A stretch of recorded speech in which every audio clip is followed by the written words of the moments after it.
ہیرے اور اندھے کی کہانی، شیشے اور ہیرے کی کہانی۔ یہ کہانی ہمیں سبق دیتی ہے کہ زندگی کو کس طرح سے خندہ پیشانی سے گزارنا ہے، زندگی کی مشکلات کو کیسے کھلے دل سے قبول کرنا ہے۔ یہ کہانی ایک ایسے فقیر کی ہے جو اندھا ہے، لیکن جو کچھ دوسروں سے نہ ہو سکا وہ اس اندھے فقیر نے کر لیا۔ ایک بادشاہ کا دربار لگا ہوا تھا، چونکہ سردی کا دن تھا اس لیے بادشاہ کا دربار کھلے میدان میں ہی لگا ہوا تھا۔ سب خواص و عوام صبح کی دھوپ میں بیٹھے تھے۔ بادشاہ کے تخت کے سامنے ایک میز تھی اور اس پر کچھ قیمتی اشیاء بھی رکھی ہوئی تھی۔ وزیر، مشیر، بادشاہ کے خاندان کے سب لوگ دربار میں بیٹھے ہوئے تھے اور کچھ دیگر افراد بھی دربار میں موجود تھے۔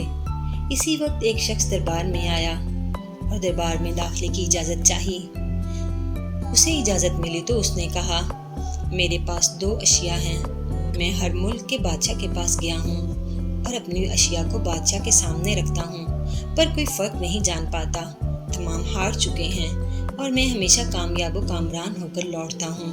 اب آپ کے ملک میں آیا ہوں۔ بادشاہ نے کہا، کیا اشیاء ہیں؟ تو اس نے دونوں اشیاء بادشاہ کے سامنے میز پر رکھ دی۔ وہ دونوں اشیاء دکھنے میں بالکل ایک جیسی جسامت، ایک جیسا رنگ اور ایک جیسی چمک دمک کی تھی، گویا کہ یہ دونوں اشیاء ایک دوسرے کی نقل محسوس ہوتی تھی۔ بادشاہ نے کہا، یہ دونوں اشیاء تو بالکل ایک جیسی ہیں۔ تو اس شخص نے کہا، جی ہاں، دکھائی تو ایک ہی دیتی ہیں، لیکن ہیں یہ مختلف۔ ان میں سے ایک ہے بہت ہی قیمتی ہیرا اور ایک ہے شیشہ۔ بظاہر دونوں ایک سے ہیں، کوئی آج تک یہ نہیں پہچان سکا کہ کون سا ہیرا ہے اور کون سا شیشہ۔ کوئی جانچ کر بتائے کہ ان میں سے ہیرا کون سا ہے اور شیشہ کون سا۔ اگر کوئی صحیح پہچان گیا اور میں ہار گیا تو یہ قیمتی ہیرا آپ کا ہو جائے گا، لیکن شرط یہ ہے کہ اگر کوئی پہچان نہیں پایا تو اس ہیرے کی جو قیمت ہے، اتنی رقم آپ مجھے بطور انعام دینا ہوگی۔ اسی طرح میں کئی ممالک سے جیت کر آیا ہوں اور اپنا انعام حاصل کر کے آیا ہوں۔ بادشاہ نے کہا، میں تو نہیں پہچان سکتا۔ وزیر و مشیر بولے، ہم بھی جانچ نہیں سکتے کیونکہ دونوں بالکل ایک جیسے ہیں۔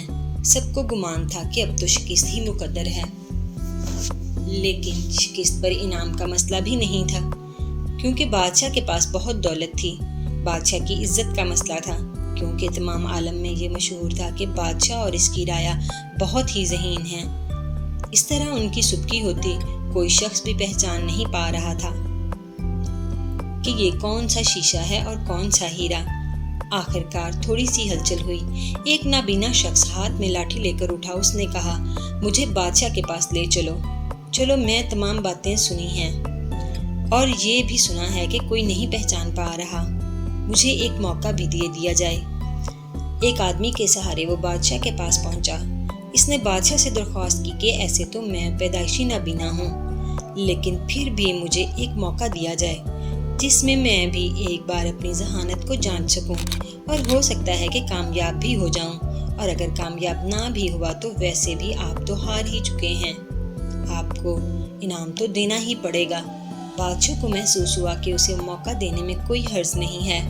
بادشاہ نے کہا کہ ٹھیک ہے، اس نابینا شخص کو دونوں چیزیں چھونے کے لیے دے دی جائیں، اور پوچھا گیا، اس میں سے کون سا ہیرا ہے اور کون سا شیشہ؟ یہی آپ کو معلوم کرنا ہے۔ اس آدمی نے ایک لمحے میں کہہ دیا کہ یہ ہیرا ہے اور یہ شیشہ۔ جو آدمی اتنی جگہوں سے جیت کر آیا تھا وہ بہت حیران ہوا اور کہنے لگا، ٹھیک ہے، آپ نے صحیح پہچانا ہے، آپ کو مبارک ہو۔ اپنے وعدے کے مطابق اب یہ ہیرا بادشاہ کا ہوا، لیکن میں یہ جاننا چاہتا ہوں کہ یہ سب آپ نے کیسے کیا؟ تمام لوگ بہت حیران ہوئے کہ ایک نابینا شخص نے کیسے جان لیا کہ اصل ہیرا کون سا ہے، اور سب نے یہی سوال اس نابینا شخص سے کیا۔ اس نابینا شخص نے کہا کہ سیدھی سی بات ہے، دھوپ میں ہم سب بیٹھے ہیں، میں نے دونوں کو چھو کر محسوس کیا، جو ٹھنڈا رہا وہ ہیرا اور جو گرم ہو گیا وہ شیشہ۔ پیارے بچوں، اسی طرح زندگی میں بھی جو شخص سخت محنت اور مشکل حالات میں گرم ہو جائے اور حالات کا سامنا نہ کر سکے، وہ شیشے کی مانند ہے۔ اور جو مشکلات میں ٹھنڈے مزاج اور صبر سے کام لے وہ ہیرے کی مانند ہے۔ تو پیارے بچوں، آپ کو بھی یہ بات یاد رکھنا ہے کہ آپ کو شیشہ نہیں، آپ کو ہیرا بننا ہے۔ اپنے مزاج کو ٹھنڈا اور اپنے کام کو صبر سے کرنا ہے۔ اپنی مشکلات کو آپ نے اچھے طریقے سے نبھانا ہے۔ پیارے بچوں، اگر یہ کہانی آپ کو پسند آئی ہے تو کہانی کو لائک کر دیں اور چینل کو سبسکرائب کر لیں۔